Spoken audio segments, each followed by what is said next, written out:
Well, Pouliot is going to be back. Maybe just your hopes for him and more specifically how he might fit with Kassian and Desharnais. Well, we've got to face facts. He struggled this year to this point, and so perhaps this break will allow him to reset a lot of things to to get himself going. Do we expect him to be at the top of his game without having played in 3 weeks? No.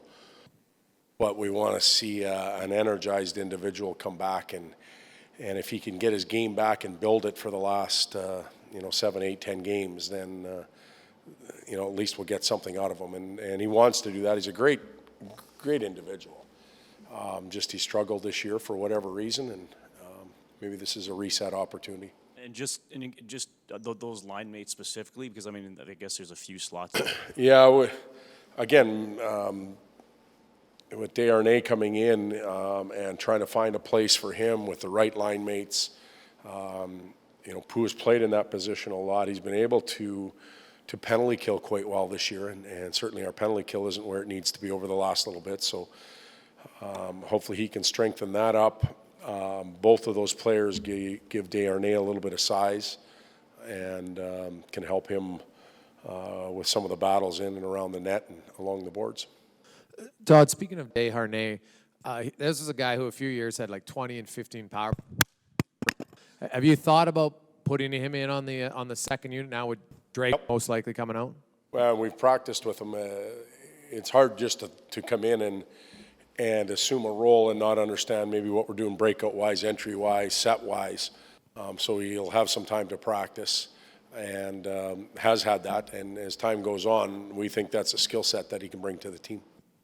How long do you think he would need to understand how your power play works? I don't think very long. I think he's getting pretty close to it. I think he'll get some reps over the next little bit. A lot of that depends on how many power plays we have too. Like, it's not like we've had 6 or 7 a game lately.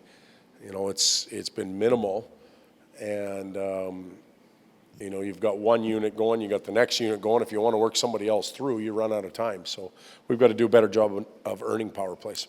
That leads to my next question. What do you feel your team's not doing? Are you not being assertive enough with the puck to force the other team to take hooking or tripping calls? What has to happen to get more man advantages?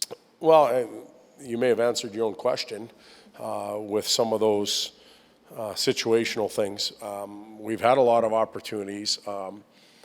I believe our power play has been dangerous for most of the year, so teams are cognizant of not taking penalties and trying to play a tighter checking game without reaching in. And, and again, there's calls that go missed some nights as well. So that happens in, for and against us. Todd, since going to Pittsburgh. You're back. Yeah, hi. How was Florida? A little uneventful. Uneventful? Yeah, a little bit, yeah. We'll talk after. Forgot your question, didn't you? No. Oh, I'm just recalibrating how hard I hit you with this. Okay. Remember, we're talking after. Justin Schultz. Yeah. Obviously, his time with Pittsburgh this year, he's hit a whole new level. Tremendous. What do you see, and maybe reflect back on what you got out of him? And I know some players just maybe need a change of scenery to hit that new level. Well, I think the statement you made at the back end was a correct one. He needed an opportunity to go somewhere else and start over and start fresh. There was a lot of stress and tension put on him here in the, with the Oilers, whether it's fans, teammates, coaches. And some players, they blossom when they get that opportunity. They get a chance to breathe a little bit. They get their confidence up. You win a Stanley Cup, you're a very confident player. And I'm proud of him. I'm glad that he's having that year. We want to see players leave here and succeed. When you spend that amount of time with an individual and you care about them, you're happy to see them succeed. We've had a couple that have left here, gone on and played well, and some others that haven't. But it doesn't change the fact that we want to see those guys do well. Todd, Malkin and Crosby, they play in different lines. How difficult is that to check? Normally you play against a team and they got one big gun you have to worry about. Do they play in the same line? From a coach. Well, I think Bonino had a hat trick last night, and he happens to be the third line center, so you can throw him in the mix as well. And it's tough. We've played some pretty competitive games against that team in the last 2 years. Been able to have some success, but make it close, and then we make a mistake, and the good teams just capitalize on it. And I think about our game, it was quite early in the year, I think October, November, in their building. We played with them, but we made too many mistakes, and they just capitalize on them. And whether that's Malkin or Crosby down the middle or Bonino, they've got some pretty good wingers as well. They're reigning cup champs for a reason. And 87 and 71 are a big part of it. Back to Justin Schultz, somewhere between the kid needs to go somewhere else and get a restart and your arrival was sort of an attempt by you as the new coach to get him going and find his game here in Edmonton. How hard, what did you try and Well, we tried a number of things. We wanted him to feel as if we believed in him right away, and give him opportunity and work with him. More of a hug environment than a kick environment, for lack of a better descriptor.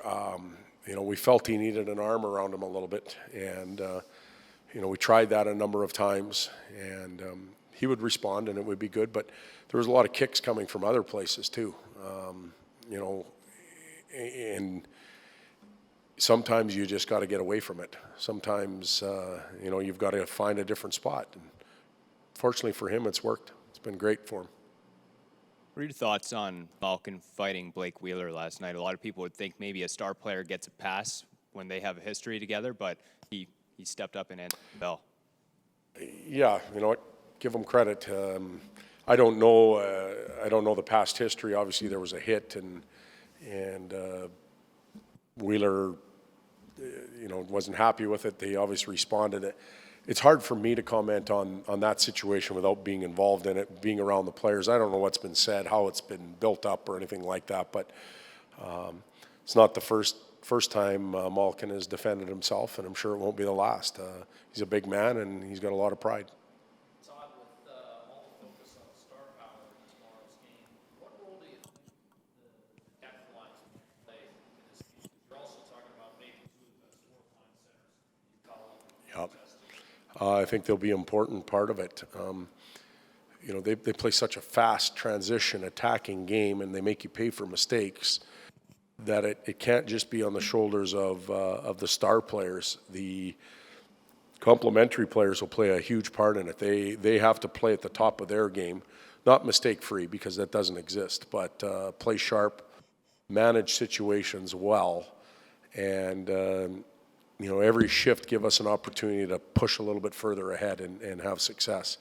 If we're sloppy with our complementary players, our star players won't rescue us in that situation.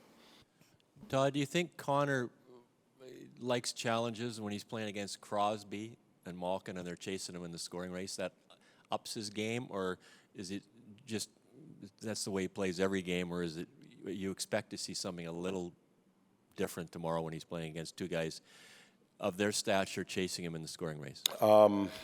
I think he gets up for every game. He wants to be the best every night. Will it be different against these two stars? I don't know.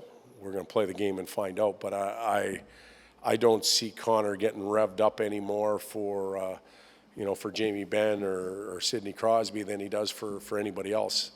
And for me, that's a really good sign for us, because he wants to be the best every night, regardless of who's playing against him, who's pushing him, the scoring race. And he's 19. It's a great quality to have.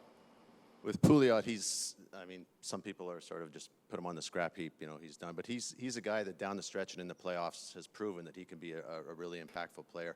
How important is it for you guys to draw that out, and is that still in him? It's important. He's one of the most experienced players we have playing in a playoff push. And,